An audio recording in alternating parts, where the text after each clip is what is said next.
bread recipe you'll ever need. This super soft loaf is perfect for sandwiches, toast, dipping in soups. It's just so delicious. I like to think of this as sourdough for the girls that can't actually be bothered to make sourdough, because let's be real, keeping that starter alive, ugh, I just don't have the time.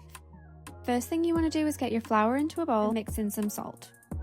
Then I get my warm water and add in some honey and some yeast. I only need to use about 2 teaspoons of yeast for this recipe. Mix in your water. I don't have a set measurement for how much water I use in this. I just don't think baking's an exact science. What I like to do is get about 200 mils of warm water, use that to mix my honey and my yeast into, add that into my flour, give it a good mix, and then I just keep adding little bits until it's the right consistency. You want it to kind of be this sticky, gloopy mess.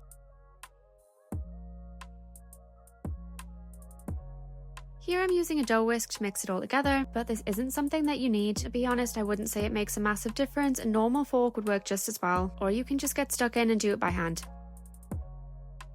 Once you're happy with your consistency, which should look something like this, I'm going to scrape around the edge of my bowl and then cover this over with some cling film to keep the heat in while it rises.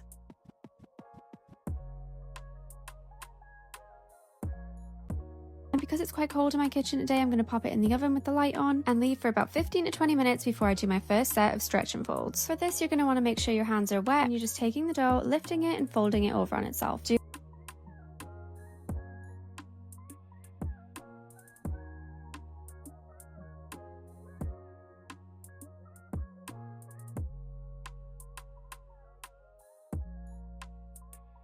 Do this for a few minutes, then cover and leave it for another 15 to 20 minutes. I do this 2 or 3 times until the dough is nice and smooth. You'll know when you've done enough stretch and folds by the consistency of the dough. It's going to start to feel a little bit firmer. There should be no more lumps of flour, and it'll be starting to come together, forming sort of a ball instead of just being the sticky mess that you started with. Once you've done your 2 or 3 sets of stretch and folds, we're going to cover that dough over again, but this time we're going to pop it in the fridge. I prefer to leave my dough in the fridge overnight. I feel like this really helps it to have more flavor, but that's not necessary. You really just want to leave it until it's doubled in size and you can see some nice air bubbles forming. This is my favorite bit. I love seeing how big it gets. It should be all jiggly and full of bubbles. Dump that out onto a floured surface, do 1 more set of stretch and folds, and just roughly shape the dough into a ball.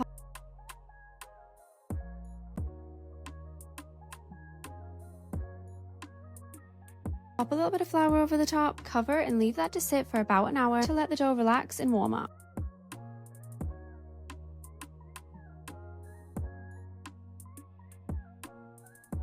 Finally, we are going to shape our dough. Lightly flour your hands and scrape it off the surface. I use my little dough scraper to help me with this. And just keep going until your dough has formed a nice tight ball. Be gentle and try and avoid popping any air bubbles. We want those left in for nice fluffy bread.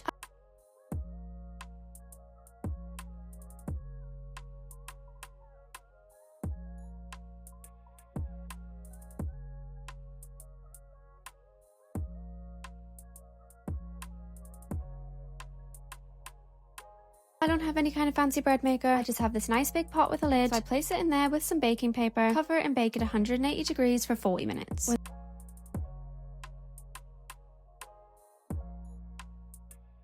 When the 40 minutes is up, you want to take off the lid and return it to the oven for another 20 minutes until it's nice and golden. I know it's hard to wait, but leave your bread to fully cool before you cut it, and now you should have the most delicious, soft, squishy bread.